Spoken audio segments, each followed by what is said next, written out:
Well, I got two brand new kitties today, and while that's fantastic, it's gotten me thinking about an old point that I've brought up many times with people that know me and that have hung out with me and stuff.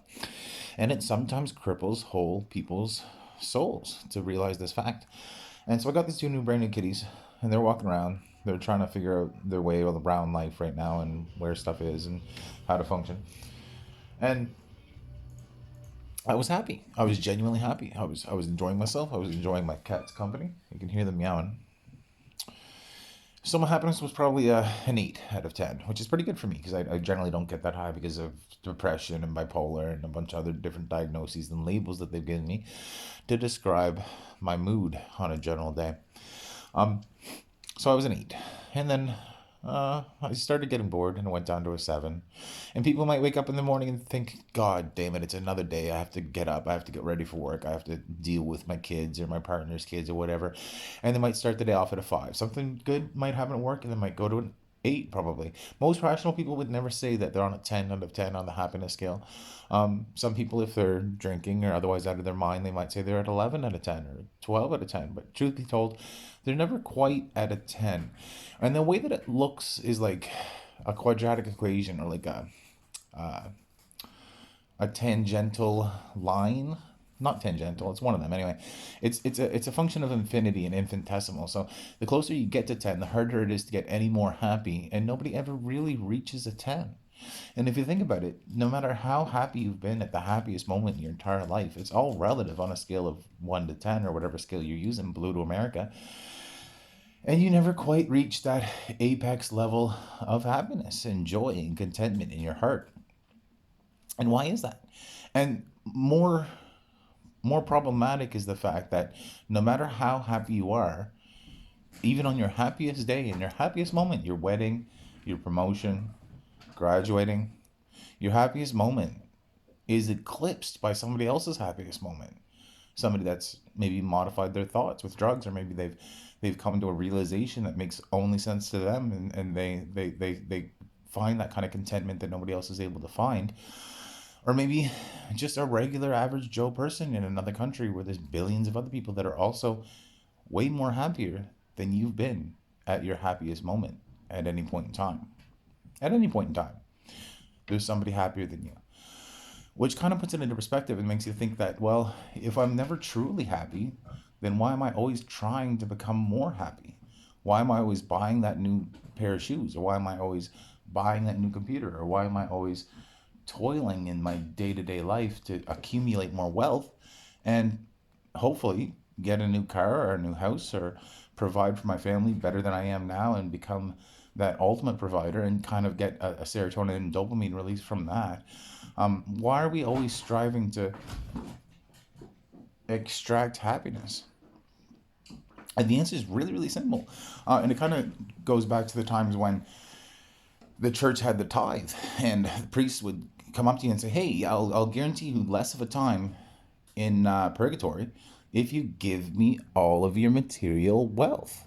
And what the shoe companies are saying, and the car companies are saying, and the providing for your family companies like food, shelter, what they're saying is, if you spend all of your material wealth, if you get into debt, we'll give you a car and it'll make you more successful and more happy.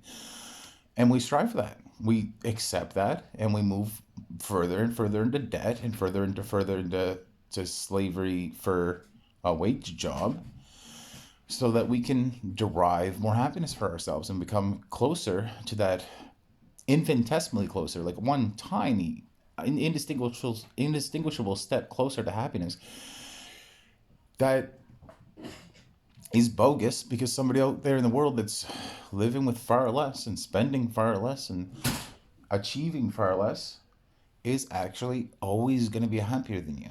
And you can even personify this person and say, you know, Jill Hargwhite in England is perpetually happier than I am. It's not even all the billions of people that are always happier than you. It could be just one person that you think and conceive in your brain and say, no matter how good of a day I'm having or what I've accomplished or what I've spent money on, there is this Jill person out there that's actually just in a more content state than I will ever achieve, no matter how much I achieve, how much I accomplish, or how much I spend. how much I play along with their plans for my consumption. And if you can try and grasp that and then put it in the context of advertising or put it in the context of marketing, these people are sinister and they're preying on your emotions to try and make you feel like you're more of a success or more capable than you actually are. And I mean, some of these ads are just outright atrocious. Like the ones that I like are funny or try to appeal to some kind of intellectual capacity or way of thinking. But the ones that are really terrible are like the ones on local radio here in Canada. I mean, I've heard ads that basically insinuate that without this special kind of turkey from one grocery store, you're going to be a failure as a mother at Thanksgiving and your kids will be unhappy with you. And if you buy this one kind of turkey or whatever it was, like stuffing, then you will have a happier circle of people at your table at Thanksgiving. And that's the promise they give you, and it's not even true. And when it doesn't come true, people don't go say, oh, well, the ad said blah, blah, blah, and I thought that it was going to be true. People don't blame the ads for when stuff doesn't work out in their favor. They're trained and they're conditioned to think of a different scenario, a different reasoning for why that purchase failed to deliver that dopamine that they were expecting. And so it goes on. So, the reason you're never happy is because billions and trillions of dollars have been spent even before you were born on creating an ecosystem and a society and an economy that never fully fulfills your needs as a person. And we call it the human condition, but it's a very Western thing, this always striving to be something more than what we already are, not being happy with where we already are. And that's a major mental hurdle for anyone to get across, is that you are okay and that everything is fine exactly as it is. And even though you have all these problems, you're still going to have problems even at your most desired state of being. Even when you graduate medical school and even after you do your 4 years at a hospital, whatever doctors do anyway, I guess for lawyers it's clerking, and you're just never quite done learning and you're never quite done expanding your mind and you're never quite done striving to get that next level. It's very much like Mario. You're never done striving to beat the level and start the next level and beat that one too. And we're not happy until we beat the game. Um, but I'm here to tell you that that's by design.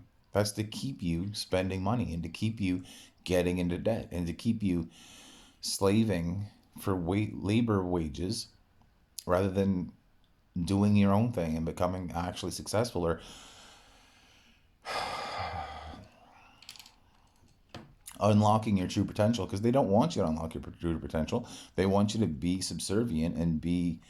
Look at these cats. Can you see those cats? Look at them. They're fantastic. And they do bring me joy. And they're going to bring me years and years and years worth of joy. But it's all relative. And that's just to keep me consuming. And I know that. It's a trade-off.